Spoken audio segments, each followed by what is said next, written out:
In this video I'm going to give you my opinions on the precision versus jazz bass debate and also the 1 versus 2 pickup debate. Hi guys, I'm Tyler and you're watching the TJS Bass channel. This is a Let's Talk show here on my channel, so there's not many playing, but it's going to be my opinions on, some of the big topics in the bass world, and really a chance to, if you're a bass nerd like me, just chat about those kind of things and me to view my opinions and my experience over the last 10 years of playing. The idea of this show is to be really interactive and to really get chatting, so if you have your thoughts on this, put them in the comments below and let's get the conversation started. If you like this video, don't forget to hit the subscribe button, hit the notification bell, and potentially hit the like button as well to help this video get out to more people.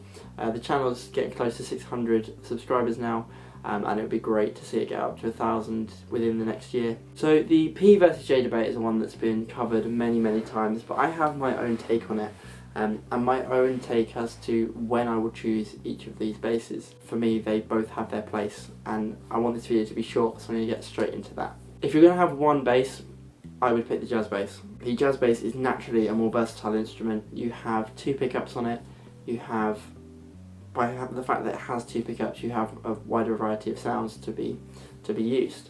If you've only got one, stick to the jazz. The jazz bass can do the precision bass type thing. You can roll the pickup to the front and get that kind of precision bass-esque tone, but it's a little bit smoother, not as much going on in the mid-range. Or you can move it to the bridge pickup and get that classic Jaco sound that really cuts through. Great for your solos, great for that kind of stuff. So if you're going to have one, stick to the jazz bass. But when you've got both of these basses, I think they really have their own sonic situation that they dominate, and I think that for a wider range of those, the precision bass is actually the more useful bass to have around. The jazz bass is the bass that I would pick up in the situations where it's a smaller ensemble, so a 3-piece, a duo where you've got no drums particularly, just a small ensemble. I find that the jazz bass works a lot better, and if you've got a lot of sonic space, not so much going on in the mix. Where I find the precision bass really works is where you have got a dense mix, if you're in a 6 or a 7-piece band, and you really need to support the band but also be heard.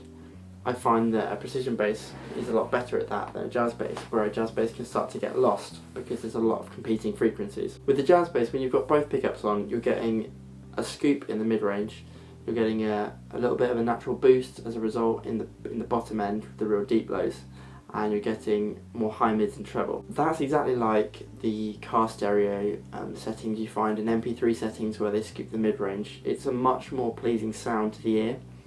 Mid-range is quite harsh to the human ear, and it's where naturally out in nature sounds that are alarming occur, and so our ears are really highly tuned to the mid-range and not so much to the other sounds, which we find more smooth and pleasant on the ears. So that's where I find that the jazz bass really excels, is in a 3-piece, for example, and like I said, the duo setting where there's not so much going on. In that way the bass is much more exposed and you can hear it much more clearly, and the detail of it. So for a power trio, I will always take a jazz bass, or at least a bass with a 2nd pickup on the rear. I take my MTD, or most of my basses are 2 pickup basses, but that just allows it to sit a little bit more comfortably in the mix in a 3-piece. I find that you get those deeper lows are really useful in providing a lot of solid support. You don't need the mid-range so much because there's a lot of sonic real estate, you don't have to cut through that gap, and the high mid-range allows you to be really clearly heard. On the other hand, I find that those qualities are exactly the opposite of what you need when you're in a big ensemble. If you're in a 5 or a 6 or a 7-piece band, there's probably 2 guitars in there or a keyboard player. That keyboard player is going to be sitting right in those high mid-range. The timbre of the instrument is within that. Same with the guitar, and on a bigger band you've probably got more reinforcement from a PA and those kind of things, so that kick drum is going to be really hitting down in the sub-lows, which is where your bass as a jazz bass is going to be trying to push through. That's where I think that the P bass really excels, is with its low mid-range. It's going to cut through underneath the realm of the guitars and the keys and things like that, and really establish its own sonic real estate without getting in the way. With a jazz bass and a large ensemble, the high mids start to blend in with the keys and the guitar, and you lose it. In the same way that the P-bass fits there, I find it doesn't fit so well in those small ensembles, so it's not as naturally a nice pleasing sound. As I say, it's got a lot of mid-range content which isn't pleasing to the ear, and if you're in a small ensemble 3-piece, the kick drum is not necessarily going to be like a massive rock kick drum or whatever. Quite often I find when I'm in a 3-piece I just don't like the P-bass, I don't think it sounds right. And the same with the duo, I don't think it sounds great in those contexts.